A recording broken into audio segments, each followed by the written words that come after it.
Jika kalian nonton video ini, tolong jadikan video ini sebagai bahan refleksi diri kalian. Saya ingin terlibat dalam video ini karena saya ingin memperlihatkan banyak potensi yang kita miliki. Banyak yang mengatakan kita punya banyak potensi, tapi kita selalu abai terhadap tantangan dan hambatan. Melihat kondisi sekarang yang memprihatinkan, saya mau membagi keyakinan saya bahwa kita masih punya harapan.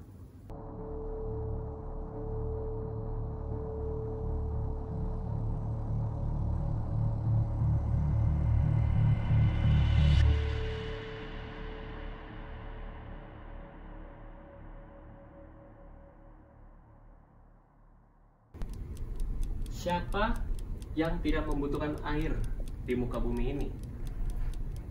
Setiap makhluk hidup pasti membutuhkan yang disebut namanya air. Di mana ada air, di situ pasti ada kehidupan. Tapi pertanyaannya adalah, apakah air akan selalu ada? Secara alami, air akan terus terdaur ulang melalui proses yang dinamakan siklus hidrologi. Siklus ini memainkan peran yang sangat penting menjaga keseimbangan ekosistem dan juga menyediakan air bagi seluruh makhluk hidup di muka bumi ini. Siklus hidrologi ini terbagi menjadi dua fase. Fase pertama adalah fase atmosfer, di mana air akan mengalami evaporasi lalu terkondensasi menjadi awan yang akan pada akhirnya turun menjadi air lagi melalui proses presipitasi. Lalu fase yang kedua adalah fase yang terjadi di muka bumi, yaitu fase bawah, di mana sebagian air akan terserap ke dalam tanah menjadi cadangan air, dan yang lainnya akan terlimpas melalui runoff dan kembali lagi ke muka air. Namun, seiringnya berkembangnya zaman, manusia sudah merubah tata guna lahan. Adanya perubahan tata guna lahan dan juga pembebasan lahan menyebabkan siklus hidrologi menjadi tidak stabil. Yang seharusnya di mana air diserap oleh tanah untuk disimpan menjadi cadangan air, namun semuanya menjadi terlimpas dan kembali lagi ke muka air. Hal ini menjadi salah satu pemicu bencana yang sering kita jumpai di Indonesia, yaitu banjir dan juga kekeringan pada musim kemarau. Krisis iklim perlu menjadi perhatian yang khusus, mengganggu siklus hidrologi yang menyebabkan perubahan pola dan intensitas curah hujan. Hal ini dapat meningkatkan kekeringan dan banjir. Tidak hanya itu, iklim juga dapat mempengaruhi ketersediaan air lahan di daerah tersebut. Selain itu, terdapat tantangan-tantangan lain dalam pengelolaan sumber daya air, seperti banjir, kebakaran hutan, degradasi hutan, dan juga pencemaran sungai. Oleh karena itu, perlu adanya pengelolaan sumber daya air yang berkelanjutan agar tercapai ketahanan air nasional. Daerah aliran Sungai Mahakam merupakan sumber daya air terbesar di Pulau Kalimantan, dan ini merupakan kewenangan pemerintah pusat dalam pengelolaan sumber daya airnya. Selanjutnya kita akan melihat bahwa daerah aliran sungai ini membentang di 8 kota dan 2 provinsi dengan luas sebesar 77 ribuan kilometer persegi, dan kita bisa lihat tipe hujan di daerah aliran sungai ini sebagian besar di bagian atasnya merupakan ekuatorial dan di bagian bawah sedikit itu ada tipe monsun. Kita bisa lihat dari peta kondisi topografi dari Dasmakom ini, di mana di bagian barat daya merupakan bagian pegunungan dan di bagian tenggaranya merupakan bagian dataran rendah yang menjadi hilir dari sungai. Dan kita lihat bahwa daerah aliran Sungai Mahakam ini didominasi oleh lereng yang datar.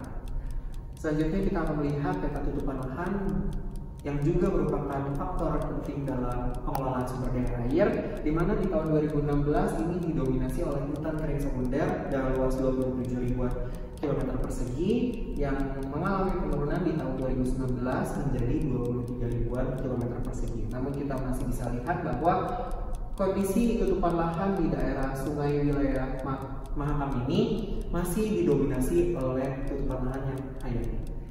Selanjutnya kita bisa lihat dari kondisi hidrogeologi yang mempengaruhi juga dari pengelolaan sumber daya air ini, di mana sebagian besar wilayah daerah aliran Sungai Mahakam ini merupakan daerah non cekungan air tanah yang digambarkan dengan warna abu-abu, dan sisanya ada daerah cekungan air tanah yang digambar oleh warna merah dan warna lainnya.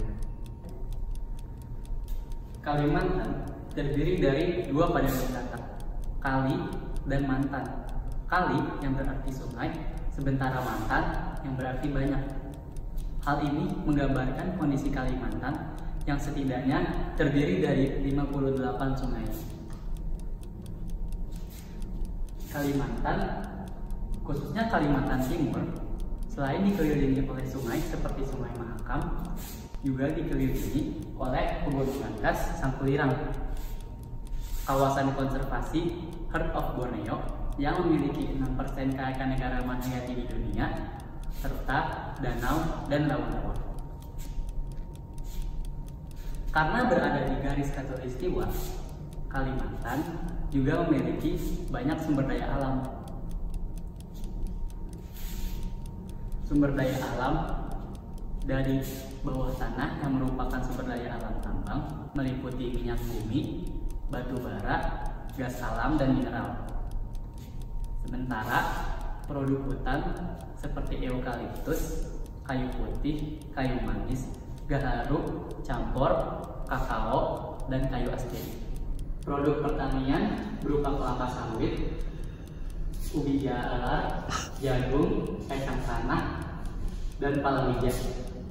Kemudian hasil perikanan berupa ikan bandeng, ikan kerapu, ikan nila, ikan patin, udang windu, dan kemiri. Pengolahan das itu meliputi 3 hal. Yang pertama, ada konservasi sumber daya air. Yang kedua, pendayagunaan sumber daya air. Dan yang ketiga, ada pengendalian daya rusak air. Karena das itu merupakan sebuah ekosistem penting, konservasi merupakan salah satu upaya prioritas yang dapat dilakukan untuk menjaga keberlangsungan daya dukung, daya tampung, dan juga fungsi dari sumber daya air. Konservasi yang dapat dilakukan diantaranya konservasi dan mendorong di sekitar Das Mahakam. Dan yang kedua, membangun sistem drainase yang berkelanjutan, yang dimana diantaranya membangun sumber resapan dan peningkatan lahan terbuka hijau. Namun dari semua hal tersebut, peningkatan sanitasi masyarakat juga penting untuk dilakukan. Beberapa cara yang dapat dilakukan yaitu dengan merencanakan pembangunan sistem pengolahan air limbah domestik, sistem pengolahan persampahan, dan peningkatan layanan air bersih. Melanjutkan yang disebutkan Profesor Evan sebelumnya, upaya konservasi perlu difokuskan pada pemulihan lahan kritis dengan merencanakan dan memprogramkan rehabilitasi hutan dan konservasi. Selain itu, perlu diperketat perizinan lingkungan dan izin tambang serta mendisiplinkan perusahaan tambang dalam upaya rehabilitasi lahan dan konservasi sebagai bentuk tanggung jawab. Selain limbah domestik, perlu diperketat dan controlling terhadap pengelolaan air limbah industri. Konservasi lahan gambut juga penting karena gambut dapat menyerap air dengan baik, namun ketika kering dapat menyebabkan kebakaran hutan. Penghijauan kembali juga harus dilakukan, terutama di daerah sempadan. Penanaman mangrove harus dilakukan guna menahan erosi tanah dan aliran tanah yang terbawa oleh aliran sungai, serta mencegah air naik ke permukaan dan mengganggu aktivitas warga. Saat ini, perkebunan sawit juga harus dihentikan karena perkebunan sawit telah mengurangi keanekaragaman hayati dan mengurangi kadar air yang ada di tanah.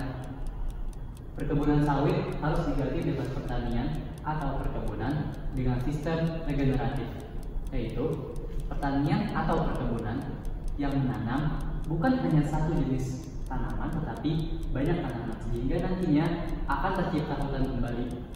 Pada zaman dahulu di daerah Kalimantan sendiri, para petani menanam banyak jenis tanaman dan dilakukan dengan sistem berpindah sehingga nantinya lahan tersebut akan pulih kembali. Lalu perlu dilakukan juga pembatasan transportasi air dan pertambangan di hilir sungai.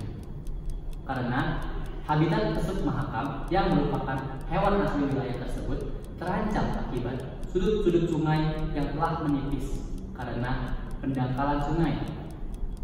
Dan kemudian adanya bahan-bahan berbahaya yang terbawa aliran sungai masuk ke sungai hingga mengganggu kehidupan pesut mahakam dan hewan-hewan air di sungai tersebut. Selain upaya konservasi air, dalam pengelolaan sumber daya air terdapat juga upaya pendayagunaan air untuk memenuhi kebutuhan masyarakat, seperti contoh air minum dan air irigasi serta kebutuhan air kota lainnya. Untuk itu perlu adanya pengembangan sarana prasarana pengelolaan sumber daya air seperti halnya pembangunan ambung, pembangunan bendung, dan juga pembangunan intek dan instalasi pengolahan air untuk memenuhi kebutuhan tersebut. Selain itu ada potensi pendayagunaan air untuk pembangkit listrik tenaga air untuk memenuhi kebutuhan energi. Untuk pengelolaan sumber daya air yang optimal perlu adanya sistem informasi yang terintegrasi. Dengan sistem ini dapat diketahui secara cepat informasi yang ada di lapangan secara real untuk terkelola dengan baik sehingga pengelolaan sumber daya air dapat terjadi secara efektif dan efisien. Yang terpenting juga dalam pengelolaan sumber daya air adalah aspek kelembagaan, di mana kelembagaan tersebut harus terintegrasi dan harus berkomitmen penuh antar semua pihak yang terlibat. Dalam upaya peningkatan pengelolaan sumber daya air yang optimal dan efisien, perlu adanya integrasi dari segi kelembagaan, di mana satu lembaga khusus yang diberikan kewenangan yang cukup kuat untuk menjalankan upaya pengelolaan sumber daya air agar terjalankan dengan optimal. Dalam pengelolaan gas juga perlu adanya upaya penting untuk menangani daya rusak air. Salah satu hal yang dapat dilakukan yaitu dengan mengkaji potensi dan risiko terjadinya bencana demi penyusunan mitigasi bencana. Penanganan bencana juga perlu dilakukan dalam upaya untuk merehabilitasi kawasan pasca bencana. Salah satunya contohnya yaitu adalah banjir dengan menyediakan sistem pompa yang siap sedia.